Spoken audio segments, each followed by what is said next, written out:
Sir, വിജയുടെ പിന്നിൽ ആരാണ്? അത് ഇതുവരെ മനസ്സിലായിട്ടില്ലേ ബബിതയ്ക്ക്? അന്താരാഷ്ട്ര ലോബികളും അതുപോലെ തന്നെ ഭാരതത്തിലെ ചർച്ച് ക്രൈസ്തവ സഭകളുമാണ് വിജയനെ പ്രോപ്പപ്പ് ചെയ്യുന്നത്. അതുകൂടാതെ അയാൾക്ക് അർബൻ നക്സലൈറ്റുകളോ മാവോയിസ്റ്റുകളോ ഒക്കെ ആയിട്ട് അവിഹിത ബന്ധമുണ്ട്. അപ്പോ ഇത് ഇന്ത്യയെ ബാൾക്കനൈസ് ചെയ്യാനായിട്ടുള്ള ഒരു ശ്രമത്തിന്റെ ഭാഗമായിട്ടാണ് വിജയനെ പ്രോപ്പപ്പ് ചെയ്ത് കൊണ്ടുവന്നിരിക്കുന്നത്. ബാൾക്കനൈസ് എന്ന് പറഞ്ഞാൽ അറിയില്ലേ, പണ്ട് യൂറോപ്പിനെ ബാൾക്കനൈസ് ചെയ്തു എന്ന് പറയും, ചെറിയ ചെറിയ തുണ്ട് രാഷ്ട്രങ്ങളാക്കിയിട്ട്.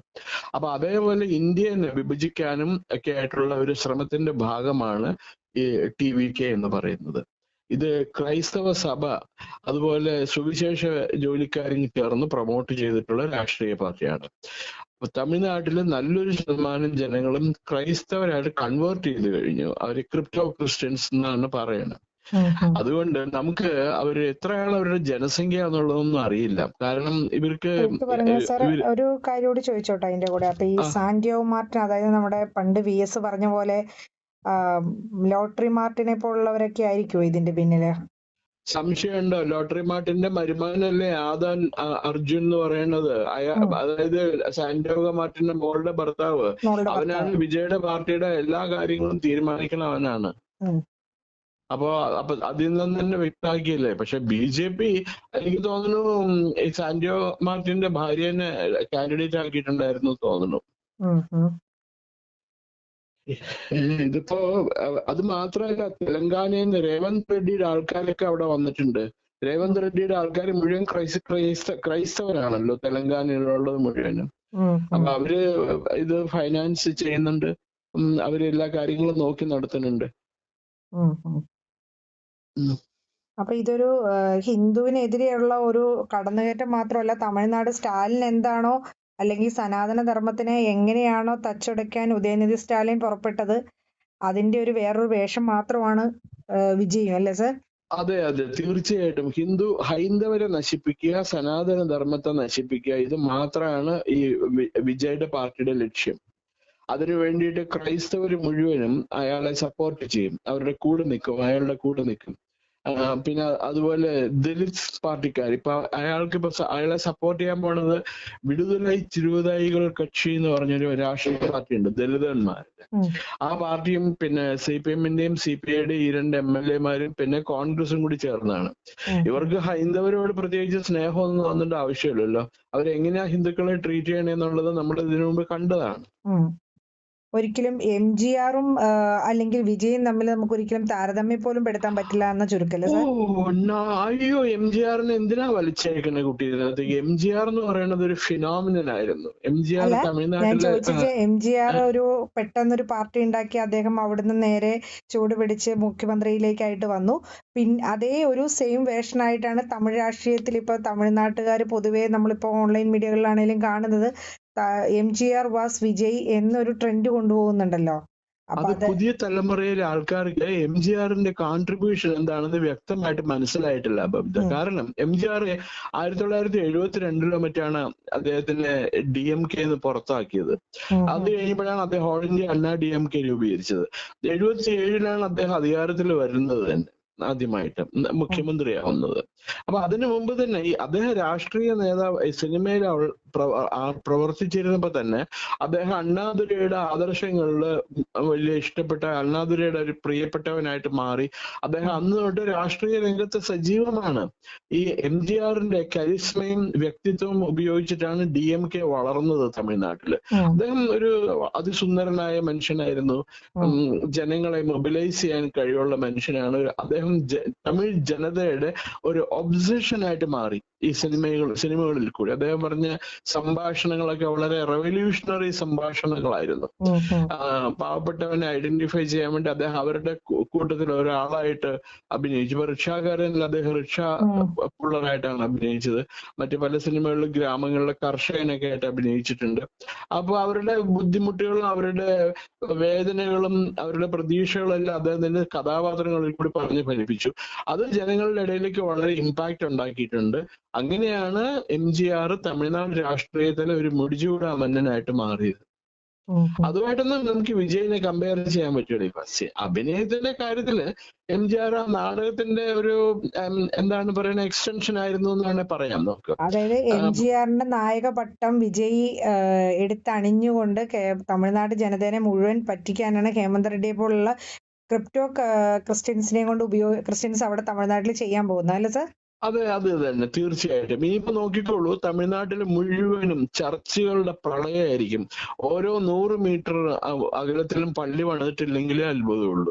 ഇപ്പൊ നമ്മുടെ നാട്ടിൽ കേരളത്തിൽ നമ്മൾ കാണാൻ പാടില്ലേ, ഓരോ 100 മീറ്റർ അകലത്തിലും മുസ്ലിം പള്ളികൾ വന്നിട്ടില്ലേ? അതേപോലെ തമിഴ്നാട്ടിൽ ക്രിസ്ത്യൻ പള്ളികൾ വരും. അതിലെ അത്ഭുതപ്പെടാനില്ല, ഇത് അങ്ങനെ നടക്കുള്ളൂ. ഇത് ഈ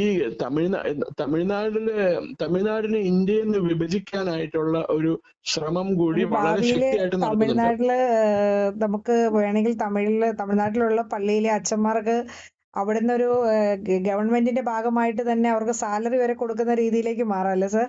അതൊക്കെ മാറി. ഇപ്പൊ തന്നെ കൊടുക്കണ്ടല്ലോ. ഇപ്പൊ തന്നെ അവർക്ക് എന്തൊക്കെയോ അലവൻസ് കിട്ടുന്നുണ്ട് തമിഴ്നാട് ഗവൺമെന്റിൽ നിന്ന്, DMK ഗവൺമെന്റിൽ നിന്ന്. ക്ഷേത്രങ്ങൾ മുഴുവൻ, തമിഴ്നാട്ടിലെ ഹൈന്ദവ ക്ഷേത്രങ്ങൾ മുഴുവൻ പൊളിച്ചു കളയുകയല്ലേ, സ്ഥലമൊക്കെ വിൽക്കുകയല്ലേ. ലക്ഷക്കണക്കിന് ഹെക്ടർ ഭൂമി ഉണ്ടായിരുന്നു തമിഴ്നാട്ടിലെ ക്ഷേത്രങ്ങൾക്ക് 1967 മുമ്പ്. 1967 DMK അധികാരത്തിൽ വന്നപ്പോൾ ആ ഭൂമി മുഴുവൻ, പ്രൈം ലൊക്കേഷനിലുള്ള ഭൂമി മുഴുവൻ വിറ്റ് അവര് കാശ് മുഴുവൻ അവരെടുത്തു. DMK നേതാക്കന്മാരെടുത്തു അവര്.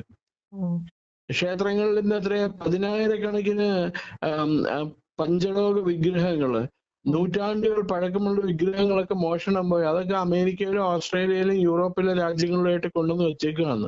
അതിന്റെ ആർട്ടിസ്റ്റിക് വാല്യൂ, ആർട്ടിഫാക്ട്, അതിന്റെ മ്യൂസിയം വില കണക്കാക്കിയിട്ട്. അപ്പൊ തന്നെ അതിന്റെ അർത്ഥം എന്താ? അവര് ഹൈന്ദവരെ നശിപ്പിക്കുക എന്നുള്ളതല്ലേ അർത്ഥം അവരുടെ. എന്നിട്ട് ഈ ക്ഷേത്രങ്ങളുടെ കീഴിലുള്ള ഭൂമിയുടെ കണക്ക് ക്ഷേത്ര ചുമരികളിലൊക്കെ കോൺക്രീറ്റുകൾ ഇതിനകത്ത് എഴുതി വെച്ചിട്ടുണ്ടായിരുന്നു. അത് മുഴുവൻ സാൻഡ് ബ്ലാസ്റ്റ് ബീച്ച് തേച്ച് മാച്ചു കളഞ്ഞു. അപ്പൊ നമുക്ക് പുതിയതായിട്ടൊരു ഡോക്യുമെന്റ്സും ഇല്ല. ഏതായാലും ഇത് ഹിന്ദുക്കളെ സംബന്ധിച്ചിടത്തോളം തമിഴ്നാട്ടിലെ ഇത് നമ്മുടെ വളരെ ഒരു ഒരു ആശങ്ക ജനിപ്പിക്കുന്ന ഒരു പ്രതിഭാസമാണ് വിജയ്. ഇപ്പൊ ഇവിടെ സതീശൻ മുഖ്യമന്ത്രിയായി കഴിഞ്ഞാൽ സതീശൻ ഹിന്ദുക്കളെ ഉപദ്രവിക്കുമല്ലോ, നോ ഡൗട്ട്. അയാള് പറഞ്ഞിട്ടുണ്ടല്ലോ, എല്ലാ ഹിന്ദുക്കളോടും പോയിട്ട് മുസ്ലിങ്ങളായിട്ട് മാറിക്കോളാൻ പറഞ്ഞിട്ടുണ്ടല്ലോ. അപ്പൊ അതേപോലെ വിജയ് വരുന്നത് ഡബിളി ഡേഞ്ചറസ് ആണ് വിജയുടെ കാര്യം ഹിന്ദുക്കൾക്ക്. അതായത് തമിഴ്നാട് രാഷ്ട്രീയത്തിൽ വിജയുടെ പിന്നിൽ ആരാ എന്നുള്ള ചോദ്യത്തിൽ സാന്റോ മാർട്ടിൻ എന്ന ചോദ്യത്തിനേക്കാൾ മുകളിൽ ഇപ്പൊ നിൽക്കുന്നത് ഹേമന്ത് റെഡ്ഡിയെ പോലുള്ള റെഡ്ഡിമാരുടെ, അതായത് ക്രിപ്റ്റോ റെഡ്ഡിമാർ എന്ന് തന്നെ പറയേണ്ടി വരും അല്ലേ സാർ? അതെ. പിന്നെ അതുകൂടാണ്ട് ക്രൈസ്തവ സഭകൾ, കത്തോലിക്ക സഭയും ചർച്ച് ഓഫ് സൗത്ത് ഇന്ത്യ അങ്ങനെയൊക്കെയുള്ള സഭകളും ഇവാഞ്ചലിസ്റ്റ് ലോബികളുമാണ് അയാളുടെ പുറകെ നിൽക്കുന്നത്. അതൊക്കെയാണ് ഇത് ഫൈനാൻസ് ചെയ്തിരിക്കുന്നത്. ഇന്ത്യനെ ബ്രേക്ക് ചെയ്യാൻ വേണ്ടി അവർ എത്ര എമൗണ്ട് വേണമെങ്കിലും നശിപ്പിക്കാനോ പൊട്ടിച്ചു കളയാനോ അവർക്ക് മടിയില്ല. അവർക്ക് ഇത് എവിടെ വരെ പോകുന്നറിയില്ല. ഹൈന്ദവര് മുഴുവൻ വളരെ ആശങ്കയാണ് ഇപ്പൊ. ഈ പാർട്ടി എവിടെ വരെ പോകും, ഹിന്ദുക്കളെ എങ്ങനെ നശിപ്പിക്കും എന്നുള്ളത് അറിയാനുണ്ട്. അല്ലെങ്കിൽ തന്നെ അവിടെ തമിഴ്നാട്ടിലും വളരെ ശക്തിയായിട്ട് ലവ് ജിഹാദും പിന്നെ അതിന്റെ കൂടെ ഈ ക്രിസ്ത്യാനികളുടെ കൂടെ തട്ടിക്കൊണ്ടുപോകുന്ന പെൺകുട്ടികളുടെ കേസും ഒക്കെ ഉണ്ട് അവിടെ.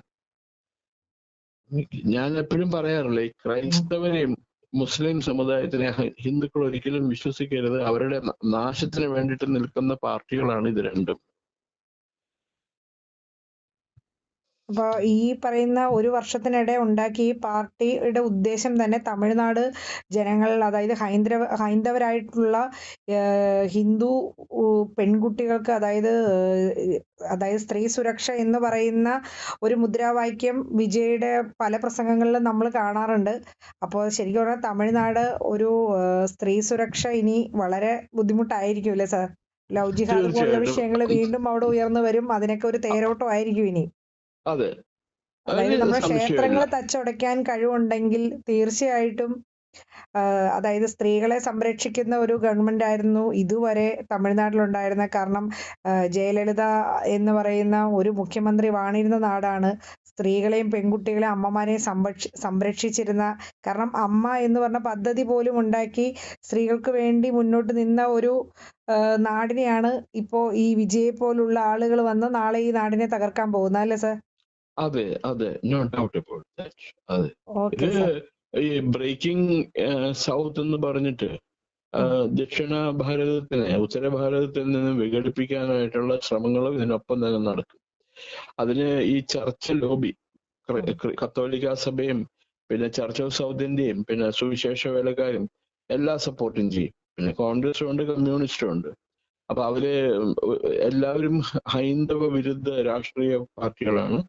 അപ്പൊ അവരുടെ ശ്രമം മുഴുവനും ഹൈന്ദവരെ ഇല്ലാതാക്കാൻ വേണ്ടിയിട്ടാണ്. അവരിപ്പോ വിജയ് നല്ലൊരു ടൂളാണ് അവർക്ക് കിട്ടിയിരിക്കുന്നത്, ഒരു ആയുധമാണ് വിജയ് എന്ന് പറയുന്ന രാഷ്ട്രീയ പാർട്ടി.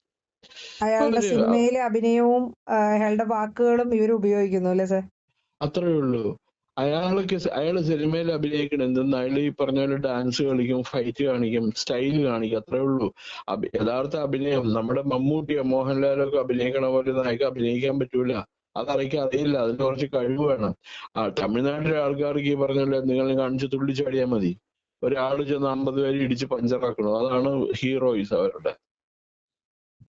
അവര് നല്ല സിനിമ എന്താണെന്ന് തമിഴന്മാർ ഇതുവരെ മനസ്സിലാക്കിയിട്ടില്ല.